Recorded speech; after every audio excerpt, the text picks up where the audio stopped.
或者可以用 OK。很高兴，多谢大家今天来参加我们的这个放映。那我们今天在这里会有，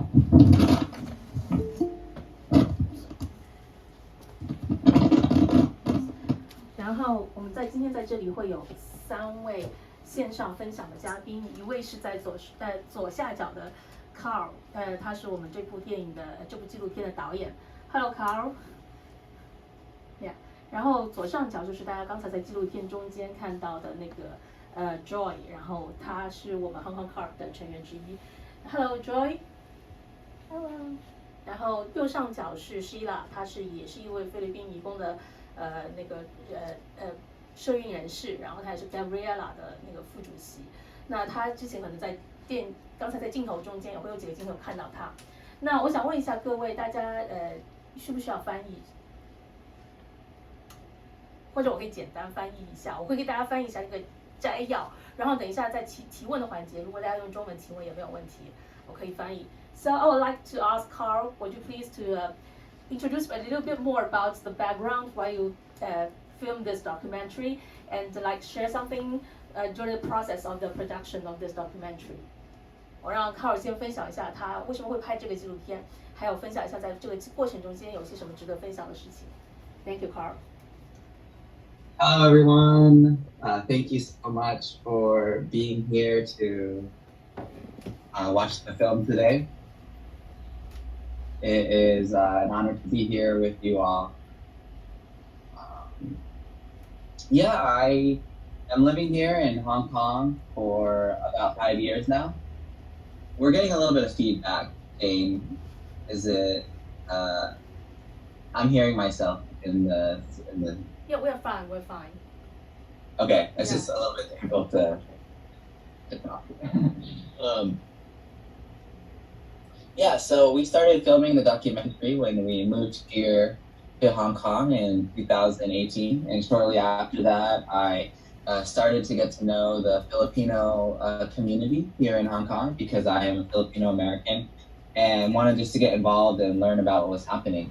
And as I was getting involved in the community, I asked Matashila here, hey, how can I get involved? How can I learn more and help the migrant community? And she invited me to join the Hong Kong Campaign for Human Rights and Peace in the Philippines. And I said, sure, I can join, but what is the human rights situation in the Philippines? I really don't know anything about what's going on. And so as I spent more time with the migrants and learned about the situation, it became a journey. Filming the documentary became a journey of learning myself about what was happening, the role that the U.S. And as a Filipino American plays, and the struggles that the Filipino people face, and the role of solidarity in the process. And so that's how I came about the process of working on the project. And it's been a very meaningful time for me to learn more about the history of the Philippines and the role that we can play as solidarity partners and working together with them in their struggle. Okay, thank you, Carl. So my next question is for Sheila. So could you introduce a little bit more about the situation of the migrant workers in Hong Kong and also the human rights situation in the Philippines after the film was out? Like after Bongbong Marcos is elected, so and also the situation of the migrant workers after the pandemic. Yeah. 我让希拉介绍一下，第一个就是在 Bongbong Marcos 上台之后，菲律宾的人权状况的变化，以及就是现在在香港的菲律宾移工的状况，尤其是在疫情结束之后。Thank you, Sheila.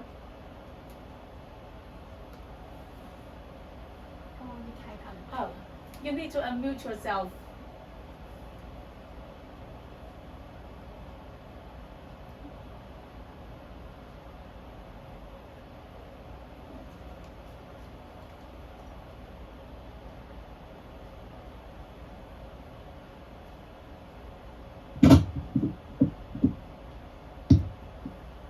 Hello. Hello. Yes. We can hear you now. Yeah. Okay. Okay. So, hi everyone. Yeah. So, the film was filmed during the pandemic, and during that time, it's the election time in the Philippines.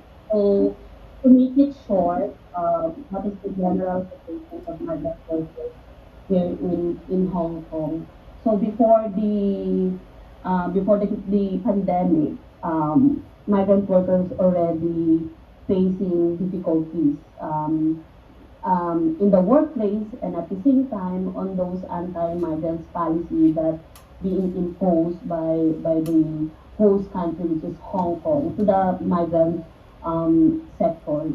Migrants usually, I think for three problems of migrants in Hong Kong is one, the living wage. No, migrant domestic workers are very low living wage.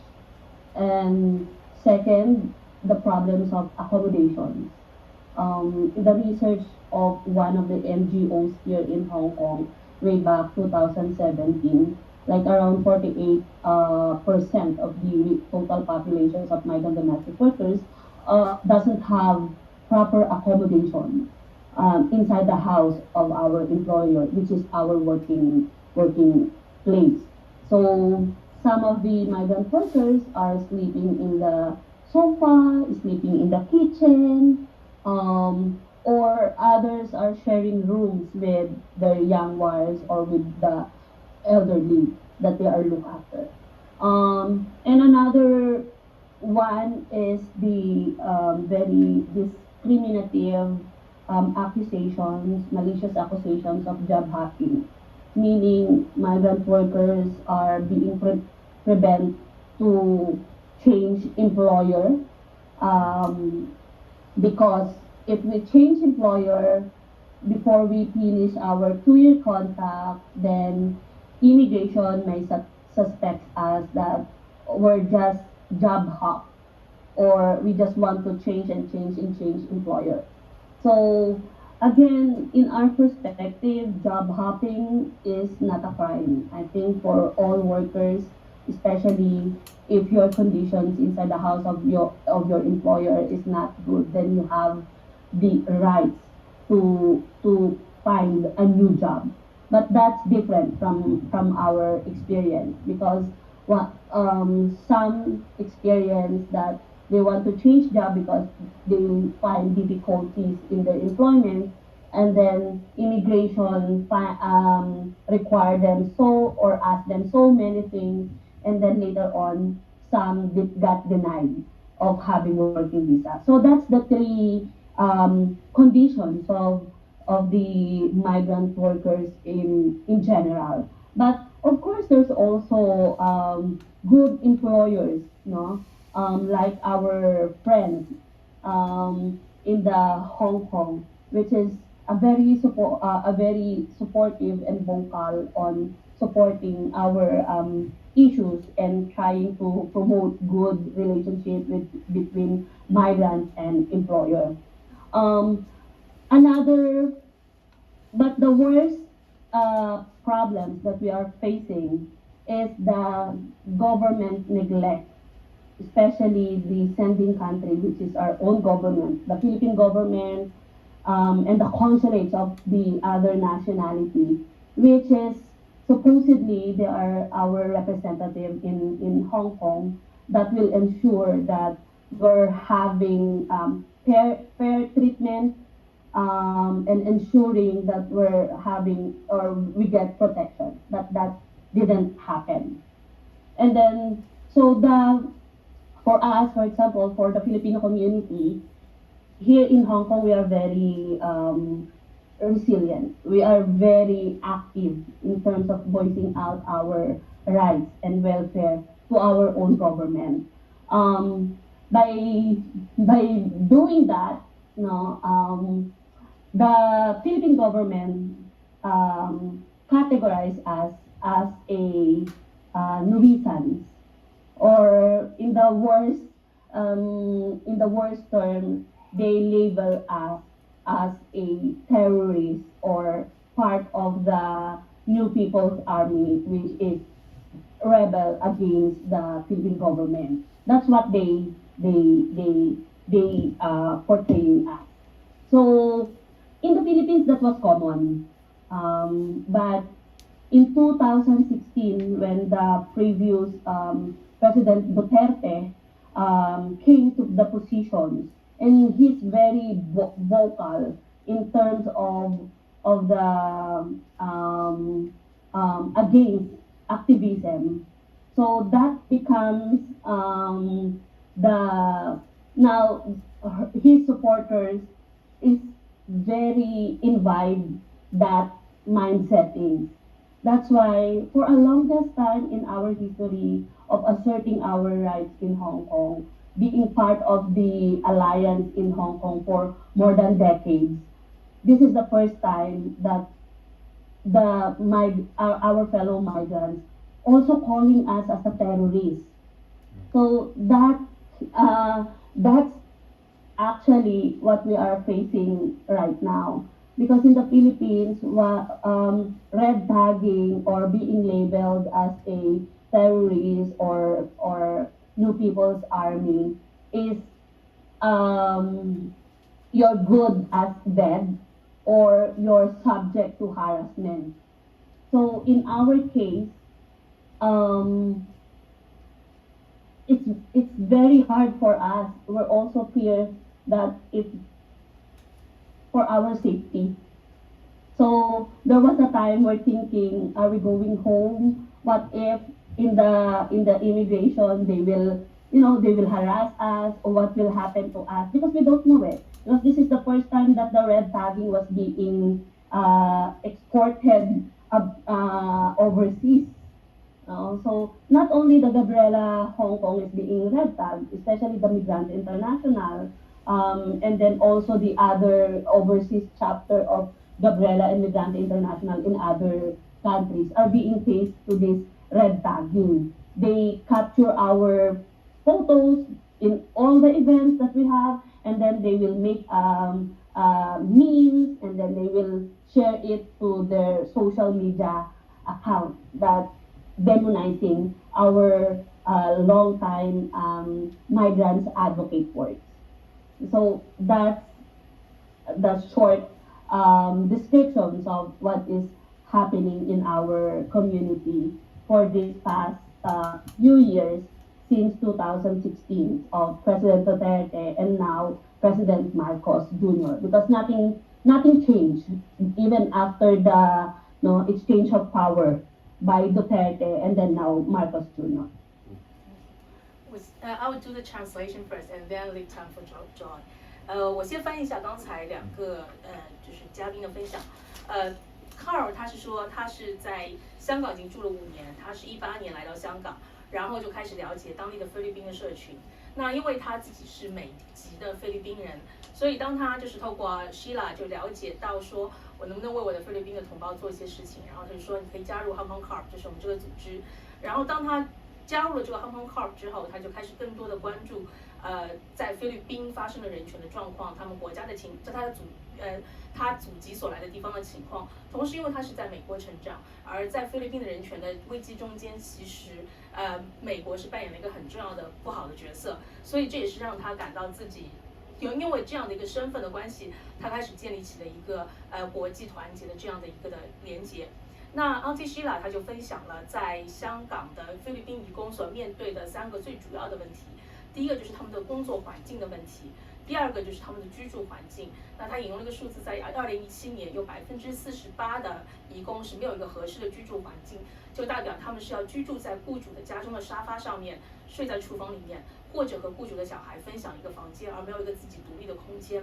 那第3个问题是关于一个对移工有一个非常歧视性的一个工作的一个政策的限制。那这一个也是在疫情开始之后是非常严重的一个矛盾，因为在按照移民署的劳工署的规定，香港的外国的移工，他们在2年之内是不可以更换雇主，这是最新的一个规定。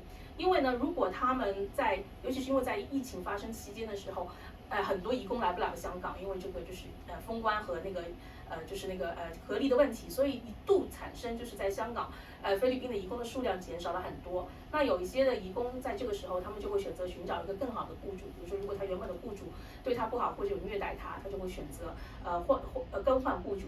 但是这样的行为呢，就被香港的很多的本地人以及政府曲解为是菲律宾移工恶意的就是跳工，我们用词叫跳工，就是恶意的就是说辞职，然后换另外一份工作，以博求一个更高的收入。那因为这样的原因的话呢，就令现在在菲律宾的移工，他们如果选择主动辞职，是一个非常困难的事情。因为呢，他们就算能够辞职的话，也会面临移民署用很多的方式来刁难他们，问他们很多问题啊，为什么你要换雇主？你和之前的雇主有没有什么问题啊？等等的方式拖延他们，甚至让他们没有办法拿到工作签证。而一般来说，菲律宾移工一旦你和你原本的雇主之间的劳动的这个合约到期或者终止2个星期之内，你就必须要返回菲律宾，所以是留给他们能够重新延长这个劳工签证的时间非常的短。但是他也是说，也是有不少很好的雇主是非常支持他们的工作，但他认为最根本的一个原因是一个政府的忽视，不仅是香港政府的忽视，更是菲律宾政府的忽视。因为呢，他们菲律宾政府是应该在香港是保护菲律宾移工，代表他们的。但是呢，菲律宾政府其实在香港是没有做任何的事情去保障自己移工的权利。那这也是为什么他们会非常活跃在前线。他们呢是要向菲律宾的政府，包括在香港的代表，就是那个领事馆，去呼吁要求他们正式为菲律宾他们的移工提供这样的一个保护。那因为这样子的行为呢，就是导致他们被菲律宾政府定义为是恐怖分子或者是新人民军。那其实他说到像这样一种 red tagging， 就是把异议分子定义为恐怖分子或者是共产党，在菲律宾是非常非常常见的一种做法，已经有很多年的历史。但是在以往，这样的 red tagging 是只限于在菲律宾境内，而菲律宾境外的活动或者菲律宾境外的这些组织，他们是不会被 red tagging 的。但是从杜特尔特上台之后，因为他非常强烈的反对各种类型的社运，而且他是把这样的一种思想呢是推广到他的支持者的那个同样的一个想法，所以这是第一次呢，在海外，包括在香港以及海外很多其他的地方，菲律宾的组织和菲律宾的社会活动家个人都被 red tag 了。而他们一旦被 red tag 之后呢，他们也会被自己的家乡的人孤立起来，就是因为他们也会认为他们真的是恐怖分子。所以这是现在在海外的菲律宾移工所面对的一个新的一个问题，因为他们其实会经常被骚扰，而且呢，就是说很多的时候他们完全是透过社交网络，比如说他们的活动被人拍了照片，被人制成迷因图，然后再在网络上传播，以导致最后他们就被 red tag。而他说呢，在小马可斯政府上台之后，虽然有个政权的交叠，但是这个情况是完全没有发生变化的。Okay, then Joy, I would like to ask you about how did you get to participate in the solidarity work with the migrant workers in the Philippines, and also what do you think that what we can do as us, what we can do to contribute for the international solidarity for the Philippines? Thank you, Jane, and hello, everybody. So as you heard in the film, I first came to Hong Kong in 2011, working as an intern through the church. And it was from the migrants that I was placed with and getting to know that I learned more about why the situation back in the Philippines, where there are no jobs, and even what few jobs there were, the wages were much lower than they needed to be. And so I went to visit the Philippines to see firsthand what was the situation. And there, in that first visit, I also met indigenous communities and indigenous students who were simply trying to build a school to get an education because the Philippine government claimed nobody lived in their community and they did not need a school. And so as I got to learn more about the systematic injustice, and I think I began to see it first as a moral, I am Christian, and as my faith calls me to action to address injustice, and then even more so a moral obligation as I am from the United States, and my government sends billions of U.S. tax dollars of weapons to the Philippines, and so all like supposedly fighting a front of the war on terrorism, which is a joke. And the more I learned, and the more I saw the firsthand experiences, getting to visit the Philippines now 7 times, the more I saw a place and really breaking through a media blackout. We don't know what's going on in the Philippines because it very rarely makes international news. And many of the communities, the indigenous communities, the poor communities, so many people don't believe their stories. And so going and just listening and hearing their testimonies and telling them, I see you, I believe you, really both brought a smile to their face, and I began to develop a heart for the hard work. It's not easy. In the past year and a half, since President Ferdinand Marcos Jr. came into power, there have been 89 activists killed, and 13 have been enforcibly disappeared and are still missing. And this, I say still missing because there have been over 10 more who disappeared, and then thankfully we were able to find, and they were able to testify and share to the abuse they've experienced. And so as a non-Filipino, I heard over and over again from the Filipino migrants here in Hong Kong, to the Filipino communities in the Philippines, and I have visited communities in all 3 of the major sections of the Philippines, was we need you to help tell our stories. We need you to help people know what's happening to us. Whether it was the environmental activists, the climate activists who disappeared 2 weeks after we were in the Philippines this past August, to the church pastor from my church who is being charged as a terrorist under the Philippines Anti-Terror Act, to the students that I met way back in 2012, who to this day their communities are still fighting for the simple ability to learn to read and write. I see and I've seen the victories of people reappearing after being disappeared, people finding the strength to continue to fight on, people getting basic rights like the ability to read and write. And so as a non-Filipino and as non-Filipinos involved in the solidarity work, it's about, one, telling the story, providing, helping more people see what's happening in the Philippines, with Filipino migrants wherever they are, but also what is happening in the Philippines. Just a few weeks ago, a friend of mine, who's a Filipino refugee from the Netherlands, was trying to go back home for the first time for her grandmother's 100th anniversary, and she was deported, detained and deported from the Philippines. And so it shows how even now the migrant activists are being much more attacked. And so thankfully she could be deported back to the Netherlands. But more so people like Ate Annabelle and Ate Dolores in the film, who have now been red tagged, who don't have a country to be deported to, shows us, and I think really inspired me again, the importance of non-Filipinos joining in, telling the stories, getting involved in these international coalitions. But first and foremost, solidarity starts with telling the stories you heard tonight, learning the stories of the Filipino migrants wherever you are based, and then getting involved in the advocacy work to the United Nations. We all can advocate to the United Nations wherever we're based. Getting involved with organizations who are part of these larger coalitions already doing the work.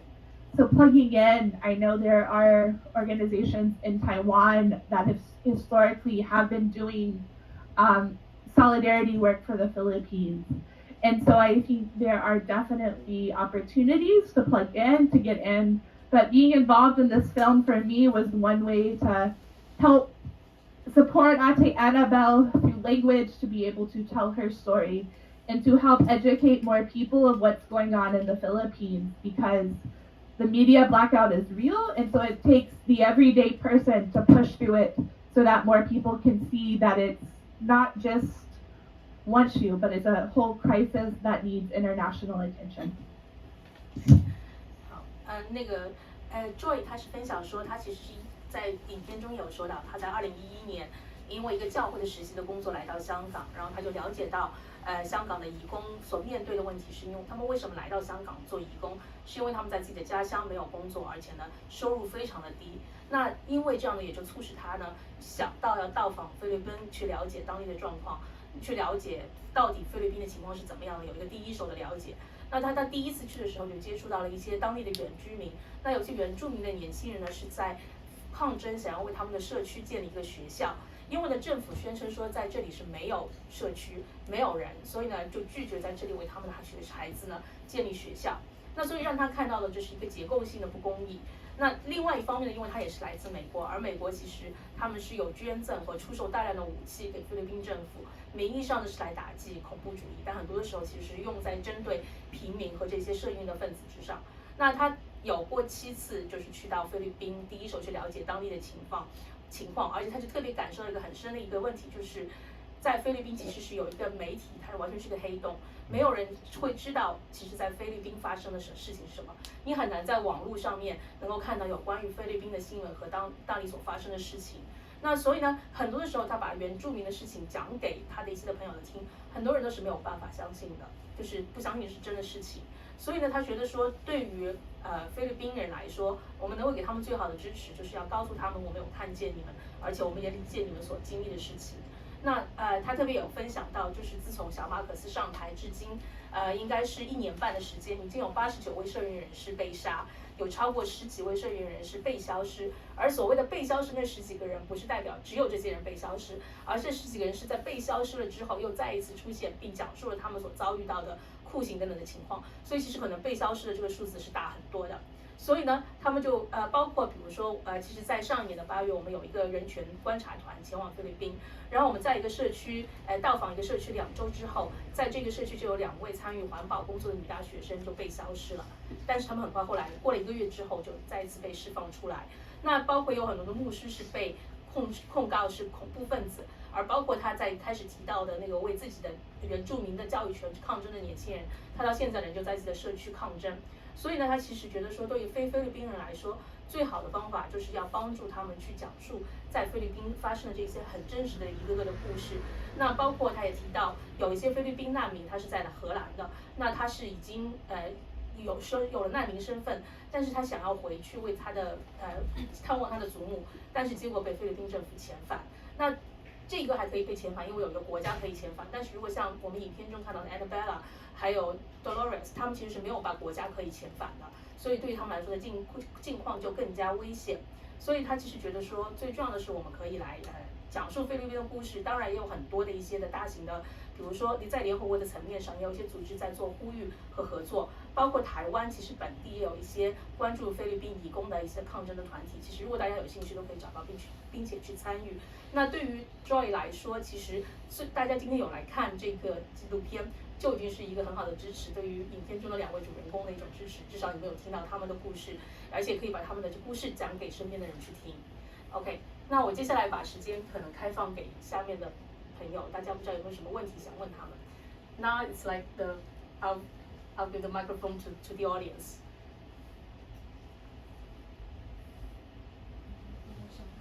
想请问一下，就是说现在这个香港的状况，就是移工他们在进行他们自己的活动，像是这些抗争活动的时候，有受到什么限制，或是他们的活动有没有因为现在局势的变化有什么样的不同 Okay, one question is concerning about after the national security law in the 23 legislation, any change of the situation of the Philippine migrant workers about their street activities? Is there any restrictions, or is it not convenient or not possible to continue to fight on the streets? So I think maybe Sheila, you can answer this question. Yeah. Okay. Okay. So here's the thing. The 2019 protest action here in Hong Kong, and then the passage of the NSL law in 2020. Yeah. I say 2020. So a lot of restrictions imposed, not only with the local organizations, but including the migrants' activities are impacted fully. Now, it's really hard for us to convene more than 49 people. If we get a police permit, even we tried to get permit with the police for us to do a big demonstration to our consulate, for example, to the Philippine consulate. It's not being permitted. We end up into only 49 can do the protest at the same time. So that's difficult for us because in our history, our government will pay attention if more warm body is being, in the front of our Philippine consulate. So they are more get pressured on that. But because we can only do 49, and so it's already limit our impact of that protest actions. And then before 2019, alliances or organizations that not registered in the Hong Kong society can still hold events, no? Can still ask permission to police, and there's no it's okay. But now they only allow those registered organizations to do activities.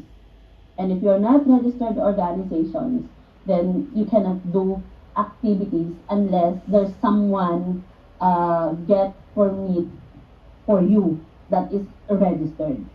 So that's already a problem because not all the organizations of migrants are registered in the Hong Kong society because before it's not it's okay, there's no problem, and we're not aware that we need to register our organizations. But now they make it mandatory, but it's also hard to get a license if you are political organizations.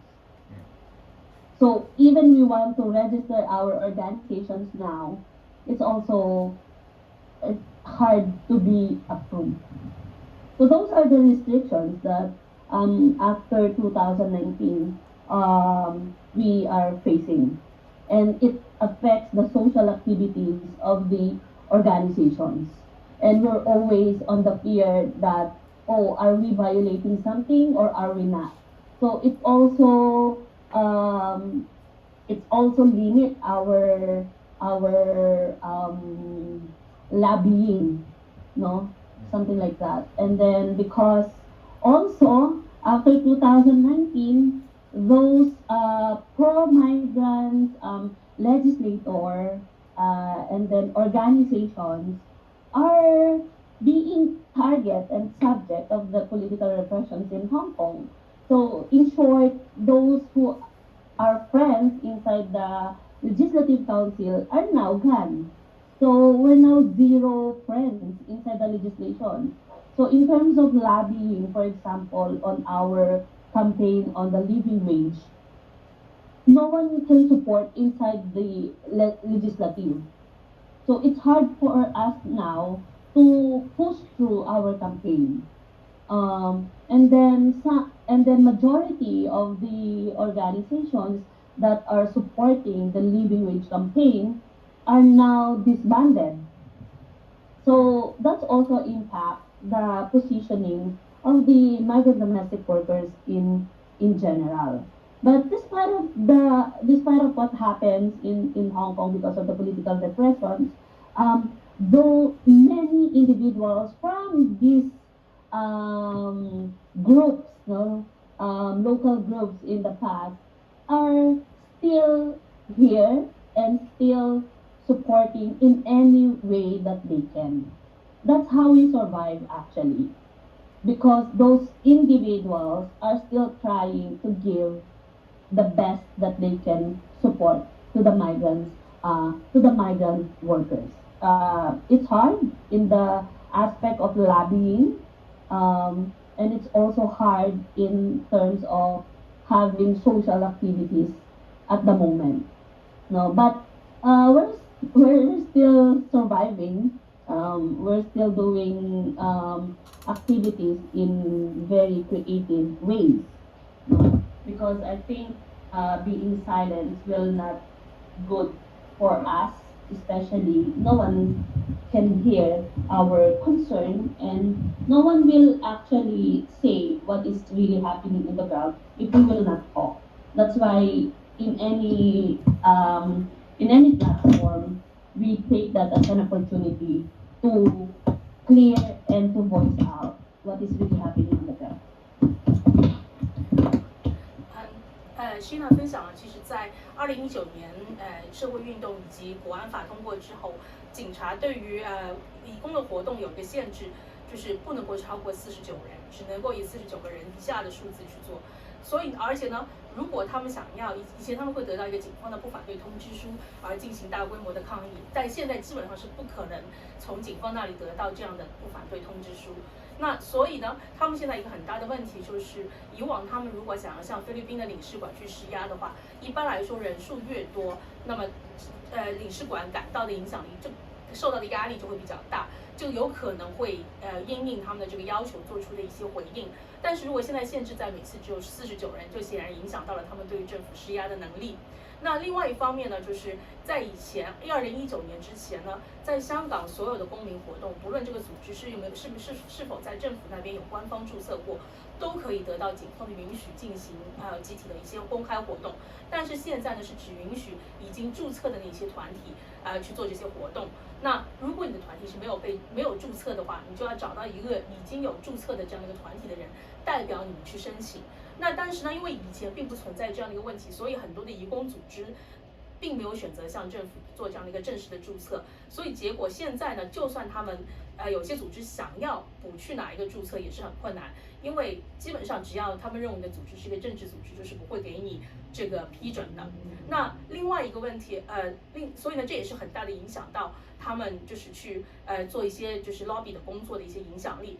那另外一个问题，就是因为以往在立法会里面有很多的议员，他们是支持移工的权利，所以他们可以把一些和移工有关的政策放到立法院里面去施压讨论并通过。但是呢，在2019年之后，这些议员本身自己都成为了政治压迫的对象，或者逃亡，或者被关押。所以现在其实对于他们来说，在立法院里面已经是没有任何的朋友了。所以呢，他们最近在进行的一个lobby 就是关于最低工资，希望把最低工资提升到6000多港币一个月。但是呢，在立法会里面是没有人可以去 push 这一个议案得到通过。那另外呢，包括那一些本身是local 的本地的支持菲律宾移工的那些组织呢，大多数在2019年之后也已经全部都被解散了。所以现在对于他们来说也是处于一个很孤立无援、没有本地支援的一个情况。那但是呢，他还是认可有很多的个人就留在香港的个人，他们还是会用任何可行的方式，尽量的去支持他们，一起呢继续去进行这个公共的活动，用更有创意的方式去做，因为他们知道呢，在这样的情况底下，如果保持沉默，对于他们来说是不会有好的结果的。请问你是不是刚才问题？好像一样的。一样的 ，OK。那他们如果有那个警方的不反对通知书，就是那个49人的限制是得到那个通知书才。Okay, yeah. They want to ask a very technical question. That is, for the activities, you need to get a permit so that you can organize 49 person on the street. Or if there's only 49 person gathering together, you don't need to get the permit from the police. If you want to gather more people, and if the program are longer than an hour, if you don't want to be interrupted anytime by the police, the best thing to do is to get permit. That's why our strategy right now is to make the program short, simple, and very quick. So even we will not get permit, by the time they will be there, we're already done. That's how we do the small scale program. Yeah, especially it's political program. Yeah. So until now, have you ever tried to get police permit for any gathering under 49 people, or you just dodge the problem dealing with the police? Yeah. If it's a protest in any government agency, like the Hong Kong government, the labor, or the Philippine consulate, we really need to get permit. And we've been trying to get a permit for 200, 300, and then they didn't want to give us permit unless we down the number into 49. OK， 那他刚才解释就是说，如果一个活动在不向政府申请的警察申请的情况底下，一般来说呢，如果你的活动人数太多或者长过1个小时，就会被警方骚扰。那所以呢，他们现在要组织一些的活动的话呢，他们呢都尽量保持这个活动呢是比较很快的进行，内容比较简单，这样子他们在警察注意到之前就已经结束整个活动了。那但是呢，如果任何的活动呢是关于跟任何的政府组织，包括香港政府或者是菲律宾政府，关于政治的这样的一个抗议活动的时候，他们是必须要得到警方的批准。而当他们向警方申请批准的时候，就被限制在只可以有49个人参加。还有没有其他的问题？蛮好奇说，一般的香港人可能怎么看待就是移工在这边，就是包括等于是为他们自己的国家争取权利做这个活动，然后那再看到有不同的声音出现，我想知道一般的香港是怎么看待移工他们在香港从事这些社会运动。Okay. So also the question is about like the local Hong Kong people, the locals. How do they? What's their perspective on the activism about the migrant workers in Hong Kong, and also like the conflict among the Philippine people, like some are pro-government, some are against pro-government. So, what do you feel? What do you see? Like our perspective, of course, our perspective is still to change our situation right now. Oh, sorry. That's the why we're question. still Sorry. trying. The question is about the local people. How do The the question local is about what is the solidarity from the Hong Kong local community? Has it changed? How do they feel about the protests and the actions, and then some of the divisions within the Filipino community? Yeah. About the solidarity. How do the local I'll start, and then you can chime in. Okay. So the Hong Kong local community, as Ate Sheila I shared, think it's not What? about the local community. It's about local people, ordinary people. Do they know about the local people. Yeah. It's a mix. As Sheila shared, some of the organizations, the individuals that were previously part of organizations have continued to come out and support the issues, whether that's helping translate. They don't usually come to the protest because it's 49 people limited, and so they let the migrants fill those 49 spots, but they may help record if they're media or help translate the statement, so if passerbys get the statement, they can read it in Chinese. I think And then there's some people who just aren't fully aware. Some of the local people don't know. One of our local NGOs has also documented and received more support for their work, for the migrants' work. Individuals donating their time, donating needs, which has increased, showing the local community, especially after 2022 and the fifth wave outbreak of COVID here, responding very positively and supporting the migrant domestic worker community per se with their needs. So I think that's one. Some of the ways they've been supportive. Other ways the discrimination is still very much there. Discriminatory policies remain. There's still discrimination in public places. So I would say it's a very mixed. It's still very mixed. And so the migrants really work to educate people.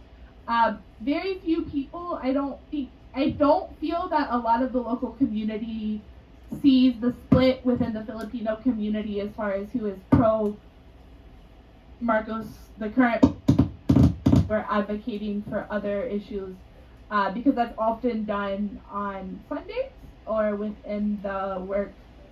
For those local friends who are supportive of the migrant community, I have had conversations as a non-Filipino with some of them about helping them understand why do some of the Filipino migrants feel this way about Marcos Jr. Like they like him, and helping understand some of the lack of education, how the media blackout also impacts Filipinos, and some of those issues. Ate Sheila, would you like to add? Yeah, maybe I will just add if I get it correct. Because right now the situations are very risky, especially if the program is very political and they will see the migrants and non-migrants are joining together. So the Solidarity Friends here in Hong Kong, as Joy said, are low-key in terms of participating our political program. But if our program is like festive, like birthday parties or culture exchange, something like that, the police doesn't care about that. No? So the support of the local are in terms of one, some are signed in our sign-on statement, some are donating to our campaign, any materials that they can share to us. So they help in any little way. But unlike before, that local can actually join and speak during the political program, we actually also limit that. No, especially if the issue that we are discussing is the issue of migrants to the Hong Kong government. But if our program is about Philippine government, that's still fine. We still invite local friends, like the HKCAHRRP is still talk in our program. They don't mind that, as long as it's not about China, and as long as it's not about about against the government policy. So something like that. So we have like some preventive measures so that we will not also put ourselves into a very vulnerable situations.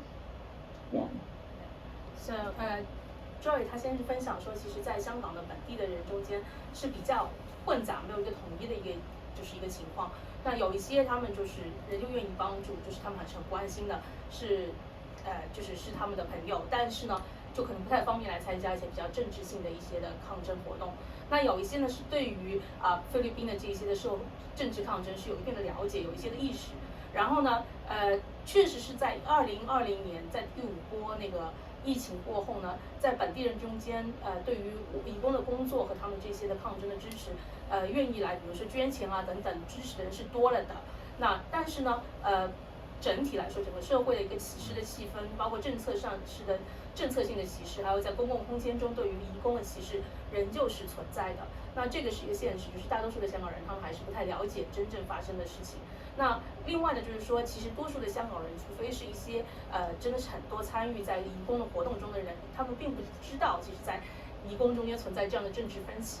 因为呢，很大的一个问题呢，其实是因为这种冲突大多数的时间是发生在星期天，当他们移工在自己休息的地方，所以呢，很少的移工会把他们的这一些关于就是政治的想法等等的带到他们的雇主的家里面去，所以这是为什么在香港的普遍社会对这一方面缺乏认知的一个原因。那Sheila 主要是补充了一些关于现在支持移工工作的那些团体或者个人他们的做法，比如说呢，一般来说，如果一个活动它有就是一些比较政治性的活动，如果让警方看到有菲律宾移工和非移工的人在一起参加，就是非常高风险的。所以一般像这样的活动，他们都不太会来，就是本地人就不太尽量避免去参加，只会出现在一些可能是文化性啊、社会性的，就是比较康乐性的那些的活动。那另外就是采用比如说捐钱啊，或者是联署这样的一些方式去进行。那另外呢，就是说，如果呢有一些的活动中间呢将会提及一些比较政治的话题，他们也尽量不会让本地的人是在台上面发言，尤其是如果这些问题是针对香港的政府，比如说针对香港政府要求他们提高最低工资这样的话题，他们就不太会让，就是本地人就不太会出现。我想我们还剩下多少时间？大概9分钟。 Okay. So we have one more. 我还最后一个问题。We have one more question, and because the time limitation is only 9 minutes.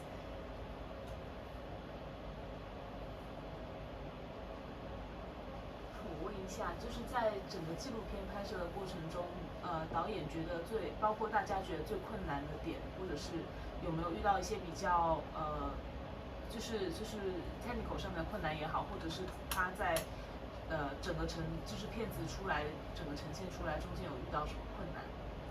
So this question is for Carl. So while filming and producing this film, did you ever encounter any difficulties, like obstacles that some problems that you need to solve, maybe like technically or maybe while shooting the film? Any difficulties you face? Yeah, I think the biggest difficulty is I can only speak English, and so I had a hard time being able to translate a lot of the things. So Deaconess Joyous was the person who helped me to do a lot of the Tagalog, the Filipino interpretation with Dr. Annabelle. We had other people who helped to do a lot of the translation, transcribing the interviews and doing things like that. I think those are some of the technical challenges. In terms of language, it's difficult to record audio. It's very loud, kind of on the streets of Hong Kong, and being able to capture some of the clips there. So there's some of those things, but I think the language things were the biggest things, and so it just required being able to rely on the community to support, and you just see that the project is more than just me, but so many people who have made it possible. Okay, so Carl 说他其实最大的问题是因为他虽然是菲律宾人，但因为从小在美国长大，所以他只会说英文，所以他在拍摄这个片子的时候就没有办法明白他家陆语，就是菲律宾大多数的人说的语言。但是我们这个Joy 他其实是有学他家陆语，他有跟移工学他家陆语，所以他是能够用Tagalog跟移工沟通。所以这就是为什么他在拍这一套纪录片的时候，很多的时候就要依靠Joy 在上面做翻译，让他跟受访者 Annabelle 之间能够沟通。那另外一个很大的困难就是收音的问题，因为在香港的街道，尤其是周日在遮打道是非常吵闹的，所以要做到良好的收音是一件非常困难的事情。那所以对他来说，就是拍这套片子，他是需要很多的整个社群的帮助，不是靠他一个人才能够完成这一部纪录片。Okay, so 你刚才是不是还有问题想问？我只是好奇为什么，一直很好奇为什么就是 Marcos 家族还一直受到大的支持。Okay, so we have a very big question, but we'll give you only the answer in 1 or 2 sentences. Okay, it's why over so many years that the Filipino people, they are still supporting the Marcos family. Why they can still get back in power after so many years. So because we only have a very few minutes, so just answer it very briefly. Briefly, the international community documented during the election a lot of corruption. People were denied the right to vote. People's votes were bought. So a lot of corruption. And then the Marcos family has been working and paying to rewrite history, to erase the sins of his father, so that he could come back into power. So through intimidation, corruption, and attempting to rewrite history, they sadly have become back in power. But that's the importance of telling the truth, telling the stories, as the international community is even more important when the Philippine president is trying to rewrite the history of the Philippines. Sheila, do you have anything that you want to add? Yeah, for us, I think the decades of misinformation helps a lot for Marcos Jr. or Marcoses back to the power. But actually, Marcoses are not being away from the position for a very long time because they are not in the top positions. But Marcos Jr., Amy Marcos, Romualdez, they are still in the Congress and they're still in the Senate, even after the topple of Marcos Sr. So I think they're still in the power, but then coming back to the top positions is because they have the wealth. They use their power to buy votes. They use their power to overturn the voting results and the decades of misinformation. Thank you. 所以 Joy 说了一个，就是因为在上222年的那个选举中间，其实是有大量的证据证明是有贿选以及就是说是造假选票的存在，所以这并不是一个公平的、公正的一个选举。另外呢，就是说其实马可斯家族他们非常财力雄厚，所以他们其实是用了很多的时间，花了很多的钱，尝试去重写历史，就是洗白历史，将他们的父亲塑造成一个正面的形象。那Sheila 就是说也补充一个就是假信息，其实在菲律宾假信息的泛滥是非常泛滥、非常严重的一个情况。那另外一方面呢，就是说其实老马可斯虽然在那个时候他虽然是下台并且流亡离开了菲律宾，但是其实马可斯他们整个家族的势力仍旧是盘踞在菲律宾的整个国家里面的。比如说是在国会里面人就有马可斯家族人，包括在很多的省份人都是马可斯家族人当政，所以从某一方面来说，其实他们从来没有真正的退出过菲律宾的这样的一个政治场域，所以他们其实一直是在伺机想要找机会重新回到就是说总统的位置。所以而在海外，就是因为其实菲律宾的信息和菲律宾的新闻的很多的情况，并没有真实的在海外流传，或者说缺少国际关注，所以马可斯的再一次当政，对于好像很多人来说是一件非常震惊的事情。对 ，Okay, so I think that's it for today's sharing. Thank you guys, and thank you, and see you next in Friday. Yeah, bye bye.